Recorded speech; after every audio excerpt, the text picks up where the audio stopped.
Hi y'all, it's Kimberly here. Welcome to my channel. Thank you for coming to my channel.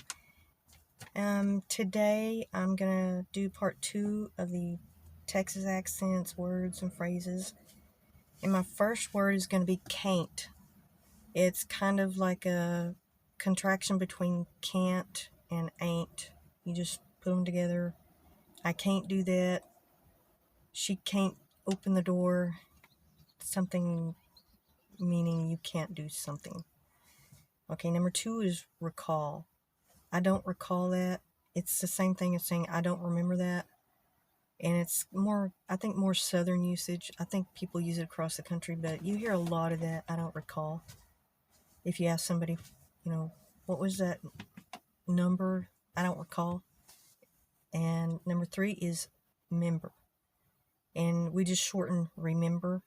We just say, I don't remember whatever, the number was. I don't remember what it was. And number 4 is wash, which is for wash, like wash your clothes.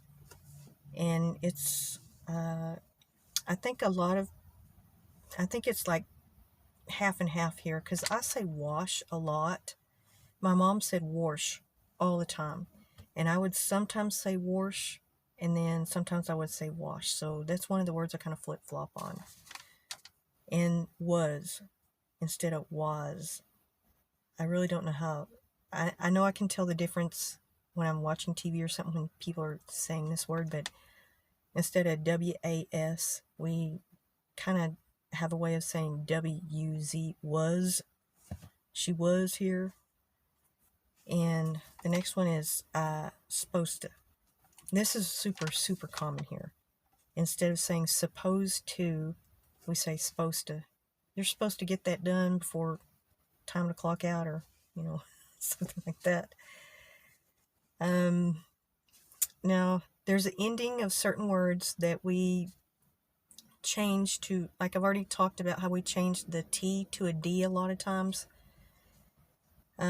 We also do the A. If something ends in A-T-O or A-D-O, we change it to kind of A-D-A, tornado or tomato. And that's other words too. Those are probably, I was trying to think of other words, but we kind of turn the ending O into or potato. Potato. It would be potato, but we'd say potato. Words like that, we just turn the O into an A at the end. And then get. A lot of people say get to go get something. We say get. I need to go get some new shoes. And it can also be, get can be used to shoo something away, like get out of here, go on, get them cats off the porch, get. Or also we have to. When we're saying like to go to the store, we kind of change it to the store, to, either what, like a TU or TA sounding, to. And liable, and I'm not talking about the word where you're legally responsible for something. It has 2 meanings. It can also mean like you're inclined to do something or more likely to do something. I'm liable to fire y'all if y'all don't get back to work. And that's pretty common here. You hear people saying that. Just replacing the word likely or inclined to with liable. And the boonies. This is, what comes from boondocks, a shortened word from boondocks. It means like in the middle of nowhere. If you call your friend and you say, I'm stuck out here in the boonies and I ran out of gas, can you bring me some gas?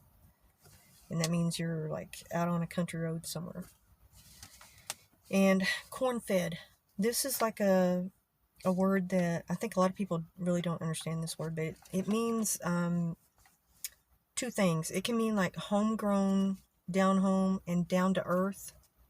And it means also like big or sturdy or muscular, like a big muscular guy.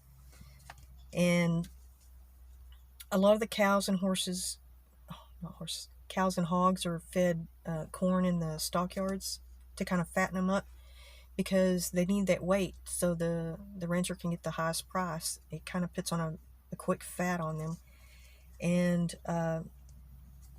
that's kind of what that means. Like if you see a real big, sturdy, strong looking guy, muscular guy, they call him corn fed. And same thing with a woman. I mean, if you see a big girl, strong looking woman, they call her corn fed. And it's not, necessarily an insult. It can be sometimes in the way you say it and in the culture of the way you're saying it. So be very careful about how you say that about women. It can be a little bit of a compliment to a woman, meaning as in down home, down to earth, really nurturing, caring type of person that you're around. Or it can also denote, a large bodied person. So you kind of have to be careful the way that you're saying that. And sometimes I was going to go over something,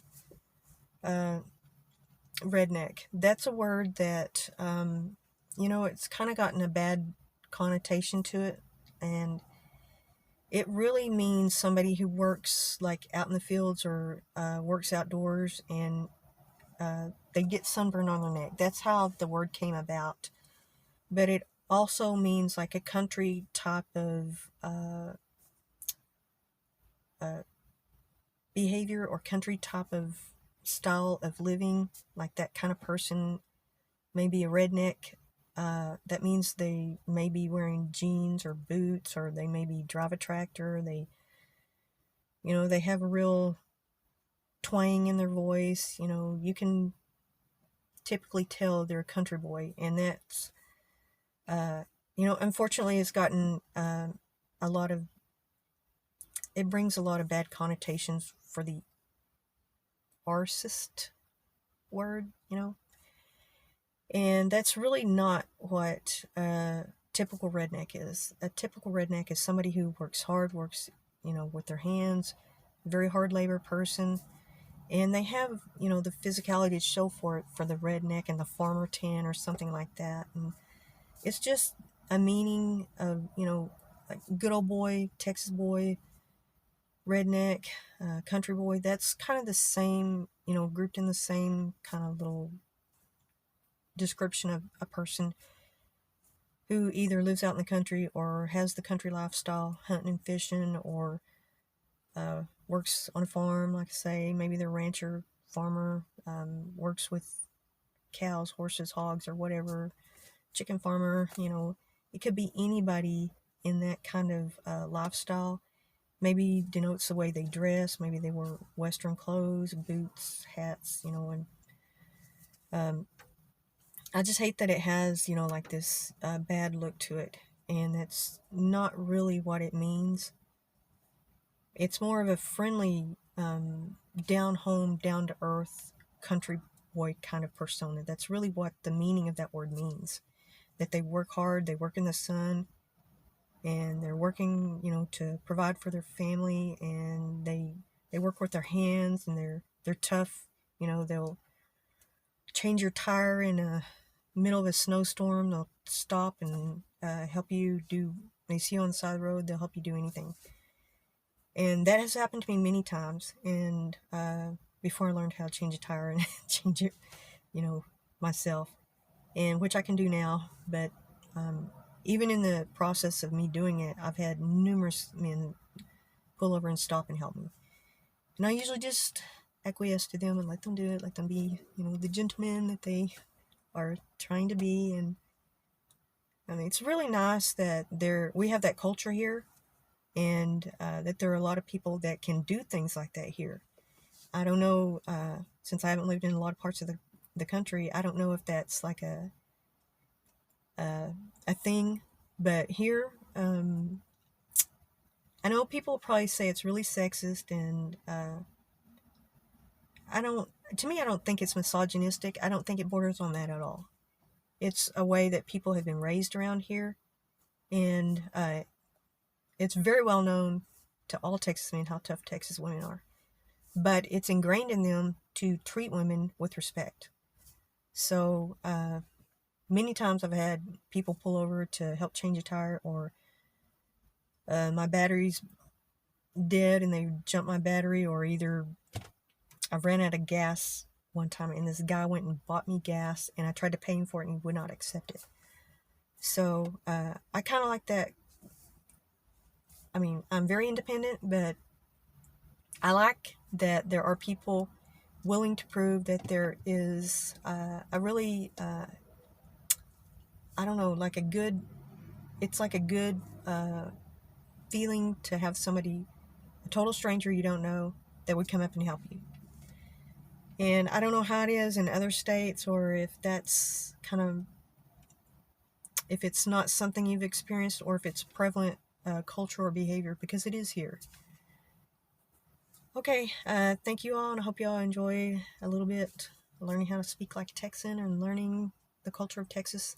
And I think I might do one more video. I think I have a few more things. I need to add on a few more to make another video. Thank you all for coming to my channel. Thank you so much.